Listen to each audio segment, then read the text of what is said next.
नमस्कार मित्रों, हमारे चैनल संस्कृत साहित्य एवं संस्कृति पे आपका स्वागत है। मैं हूं डॉक्टर हरिनिवास। मनुस्मृति आप सुन रहे हैं और उसमें भी तीसरा अध्याय चल रहा है। तीसरे अध्याय के 50 श्लोक हम देख चुके हैं।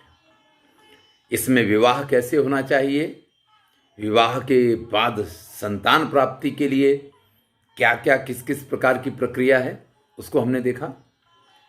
आज चर्चा कर रहे हैं न कन्यायाः पिता विद्वान गृहणीया शुल्कमण्वपि गृह्णन् शुल्कम हि लोभेन स्यान्नरोपत्य विक्रयी। भाई, कन्या के पिता या भाई जो भी उसके अभिभावक हैं, उनको कभी भी वर पक्ष के पास से किसी भी प्रकार का कोई शुल्क नहीं लेना चाहिए। देखिए, विवाह के लिए जैसे वर पक्ष लेता उसको दहेज कहा जाता है, ऐसे ही कन्या पक्ष से जो लिया जाता है उसको शुल्क कहा जाता है। यह शुल्क की परंपरा हमारे इतिहास में पहले से पाई जाती है। महाराज पांडु ने माद्री से विवाह किया तो महाराज शल्य को शुल्क प्रदान किया था। वाल्मीकि रामायण में उल्लेख पाया जाता है कि सीता स्वयंवर के लिए, देखिए वो स्वयंवर तो कहने भर का स्वयंवर है, क्योंकि सीता जी किसका वर्ण करें ये तो अधिकार उनके पास नहीं था। उनके पिता महाराज जनक ने सीता के लिए शुल्क निर्धारित किया था।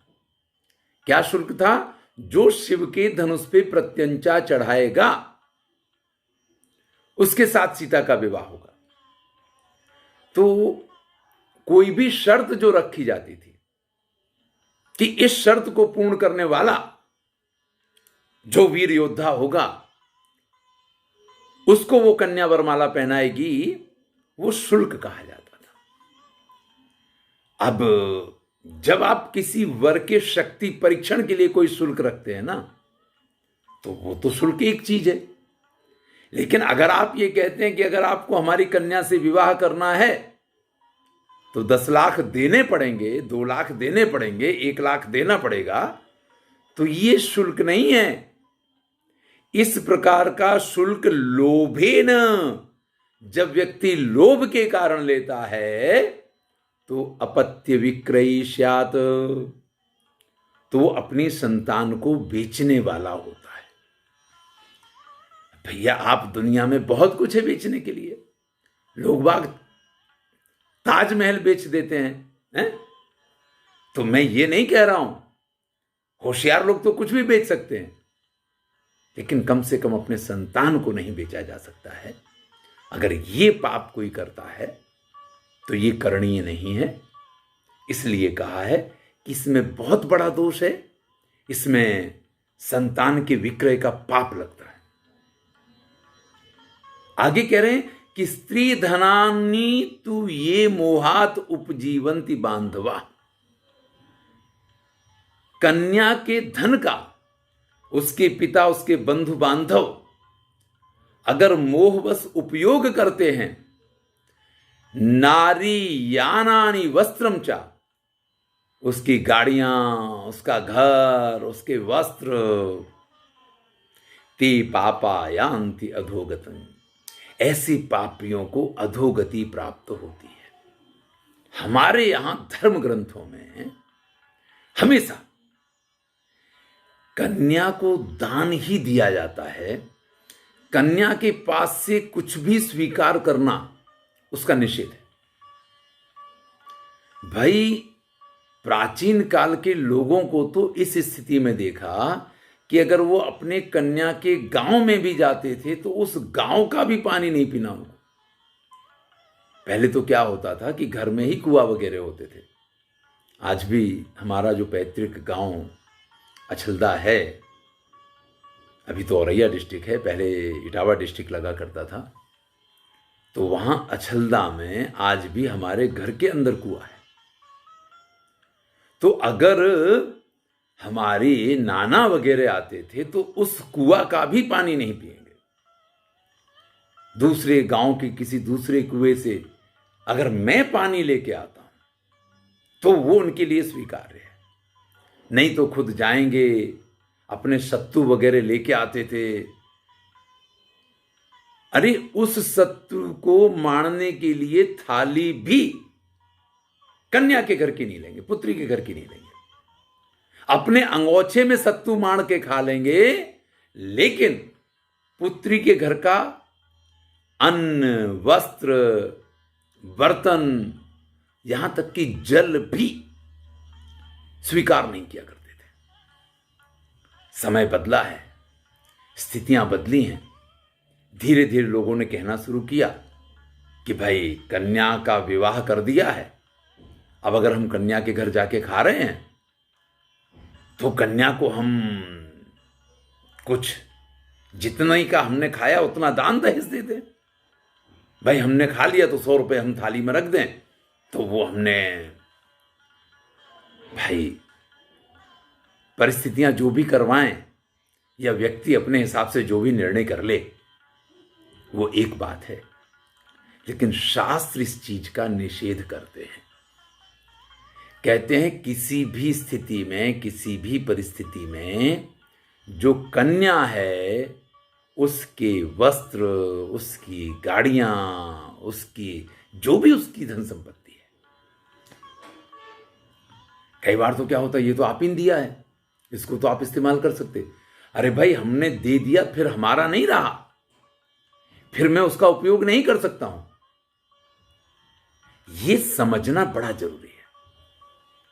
अब जहां एक ही कन्या संतान ही हो तब स्थितियां अलग हुआ करती हैं, क्योंकि जब एक कन्या संतान ही है तो पिता का जो कुछ है वो कन्या का है। अब पिता ने अपना सर्वस्व अगर कन्या को, अपनी जमीन जायदाद धन संपत्ति सब कन्या को दे दी है, तो उस स्थिति में उसका ये अधिकार बनता है कि भाई वो कन्या के घर का खाए, क्योंकि वही उसके जीवन पालन का साधन बनने वाली है। अरे भाई अगर आपके यहां संतान है, आपके यहां पुत्र है, और आप अपनी समस्त संपत्ति का अधिकारी अपने पुत्र को बना रहे हैं, भले आपने कन्या को एक भाग दे दिया हो, लेकिन ये तो कभी नहीं होता है कि कन्या को ही उतना ही बराबर का हिस्सा दिया गया हो। और फिर भी अगर आपने कन्या को बराबर का नहीं अधिक हिस्सा भी दे दिया है, तो भी माता पिता के लालन पालन की जवाबदारी पुत्र की है। जिनके यहां संतान नहीं है, पुत्र नहीं है, यानी सिर्फ पुत्री है, उनके यहां पुत्रियां इस कार्य को अपना धर्म मान करके निर्वाहित करती हैं। ये एक अलग बात है। यहां पे स्पष्ट कहा है कि जो लोग स्त्री धन यानी अपनी पुत्री की संपत्ति का उपयोग करते हैं, उनको अधोगति की प्राप्ति होती है। अब बहुत इसकी व्याख्या की जरूरत मुझे इसलिए नहीं महसूस होती है कि जो इन मान्यताओं को मानते हैं वो तो मानते हैं, और जो नहीं मानते हैं उनके पास बहुत सारे ऐसे अपने, जिसको कहिए कि तर्क हैं, कि वो कहेंगे कि इसमें गलत क्या है।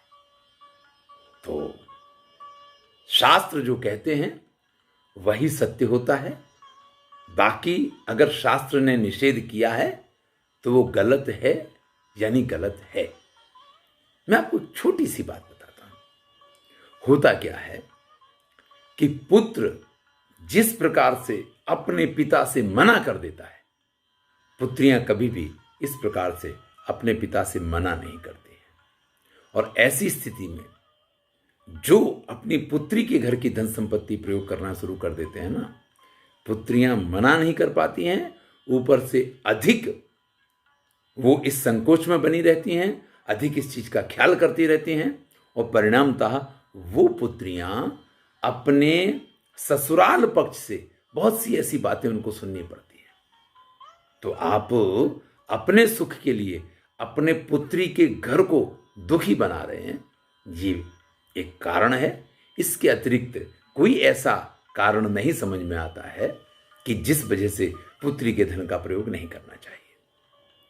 तो कहा साहब आपने तो बताया था कि आर्ष विवाह में 2 गाय 2 बैल ये शुल्क के रूप में लिए जाते थे, तो उसको क्या कह रहे हैं कि आर्षे गो मिथुनम शुल्कम केचित आहु मृषैव तत्। भैया वो शुल्क नहीं हुआ करता था। हमने कहा कि कन्यादान से पहले आप अपने पापों की मुक्ति के लिए गौदान कीजिए। आप अपनी समृद्धि को बताने के लिए 2 बैलों की जोड़ी का दान कीजिए। ये जो नियम था ना, इसमें पहले भी कहा था कि किसी अन्य चीज का स्वीकार नहीं हो सकता था। तो ये एक पारंपरिक नियम है और इसको आप शुल्क नहीं मान सकते हैं। एक बात और सविशिष्ट कहते हैं, अल्पो अपि एवं महानवापि विक्रयस्तावदेव सः।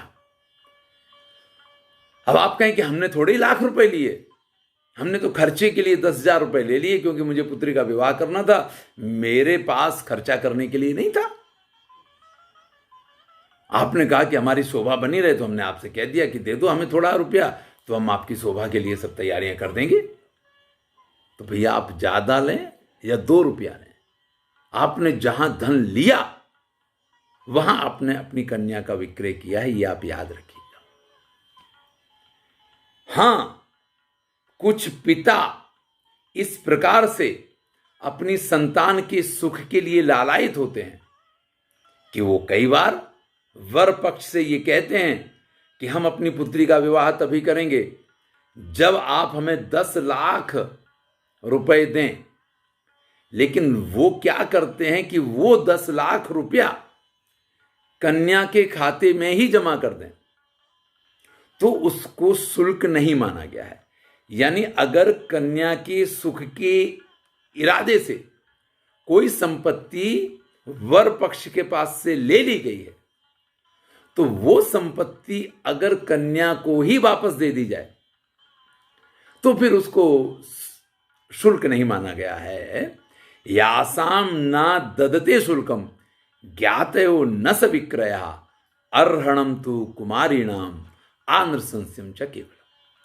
और इस चीज की कहीं शास्त्रों ने निंदा भी नहीं की है, क्योंकि मेरी पुत्री, उसका गृहस्थ जीवन सुखी रहे, उसको अपने जीवन में कोई परेशानी कोई समस्या ना हो, इसके लिए इस प्रकार के विधान किए जाते थे। और अगर आप याज्ञवल्क्य स्मृति पढ़ते हैं तो वहाँ स्त्री धन का पूरा एक चैप्टर है, उसके ऊपर मैंने वीडियो बनाया है कि स्त्री धन क्या होता है। कन्या के विवाह में जो कुछ भेंट सौगात धन संपत्ति उसको प्राप्त होती है, उस पे स्त्री का यानी कन्या का ही अधिकार होता है। वो सब कुछ कन्या के पास जाता है और कन्या अपनी अनुकूलता से उसका प्रयोग कर सकती है और उसके ऊपर उसके पति का भी अधिकार नहीं होता है। माता पिता का तो अधिकार कभी स्वीकार ही नहीं किया गया। देखिए, दहेज की जो प्रथा है या स्त्री धन की जो प्रथा है, ये दोनों ही प्रथाएं वर कन्या को अच्छी तरीके से उनका जीवन व्यतीत हो जाए इसके लिए बनेंगी थी, लेकिन इनके स्वरूप बदलते चले गए और आज ये कुरीतियां बन गई हैं। जहां कन्या के लिए धन लिया जाता है वहां भी ये कुरीति के रूप में है, और जहां वर पक्ष वाले दहेज के रूप में धन मांगते हैं वहां भी ये कुरीति बन गया है। यहां ये कहा है कि अर्हणम तत्कुमारीणाम अनृशंस्यम च केवलम। जब आप कन्या के कल्याण के लिए इस प्रकार के किसी धन संपत्ति की मांग करते हैं, इस प्रकार के किसी शुल्क का ग्रहण करते हैं, तो उसको गलत या बुरा नहीं माना गया है। वो तो पिता की एक अपनी पुत्री के भविष्य की चिंता है। आजकल तो बहुत कुछ बदल गया है।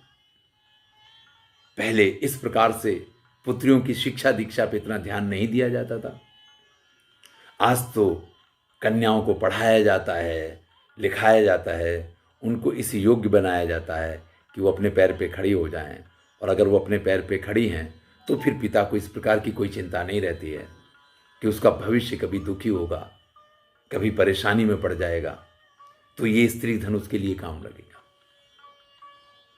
ये प्रत्येक धर्म में, मुसलमानों में भी यानी कि इस्लाम के अंदर भी इस चीज का मेहर के तौर पे उल्लेख पाया जाता है। वहां मेहर दिया जाता है कितना इतना तय हुआ कि अगर किसी कारणवश वर जो है कन्या का परित्याग करता है तो वहां उतना मेहर, उतना धन देकर के ही उसको छोड़ा जाएगा, जिससे कि वो अपना जीवन सुख से व्यतीत कर पाए। तो ये कुछ बातें थी तो इसलिए कि जिससे एक नई गृहस्थी जो लोग बसा रहे हैं उनका जीवन सुखी रहे और कभी उनको कोई समस्या आए तो वो धन उनके लिए काम लगे।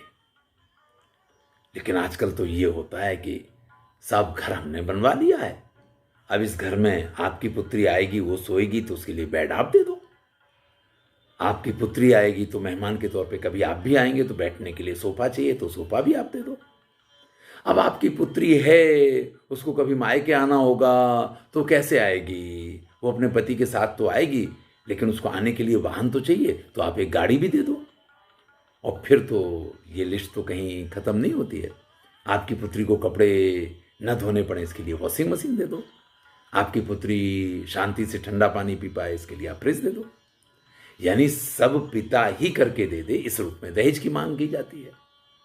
और उसमें ऊपर से कहा यह जाता है कि हमें क्या चाहिए, हमें कुछ नहीं चाहिए, हम तो इतने सालों से जी ही रहे हैं और आगे भी जी लेंगे। लेकिन आपकी पुत्री अगर हमारे घर में आ रही तो उसको किसी चीज़ की समस्या नहीं होनी चाहिए।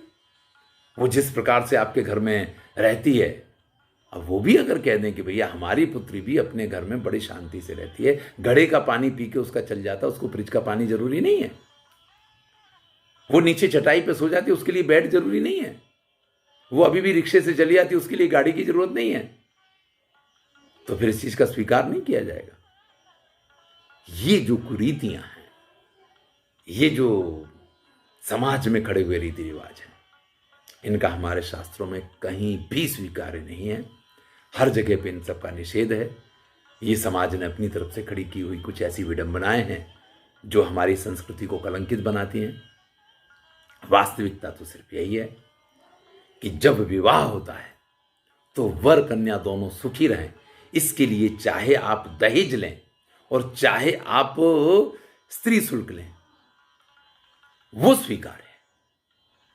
क्योंकि दहेज या स्त्री शुल्क दोनों ही उस नव दंपति के सुख के लिए हो तब तो अच्छा है।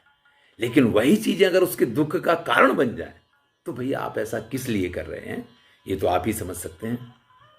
बहुत बड़ी कुरीति है।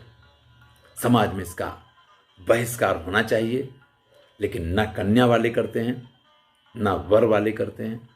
दोनों ही पक्ष ऐसे हैं, बातें करनी हो तो बड़ी बड़ी बातें करते हैं, भाषण देने हो तो बड़े बड़े भाषण देते हैं, लेकिन जब इस क्षेत्र में काम करने का नंबर आता है तो अपने घर से कोई शुरुआत करने के लिए तैयार नहीं है। ये कुरीति दूर हो, आप लोग इसके लिए प्रयत्नशील हो, यही ईश्वर से प्रार्थना करता हूं। धन्यवाद। मैं हूं डॉक्टर हरिनिवास। कन्या का धन कितना पवित्र है और उस पवित्र धन को कलंकित न किया जाए, ये ध्यान रखना चाहिए। आनंद लीजिए। अच्छा लगे तो मित्रों के साथ शेयर कीजिए। इस चैनल का नाम है संस्कृत साहित्य एवं संस्कृति। अपनी संस्कृति के विषय में यहाँ आपको बहुत सी ऐसी बातें जानने को मिलेंगी जो संभवतः आपके ज्ञान से अभी तक परे हैं। धन्यवाद।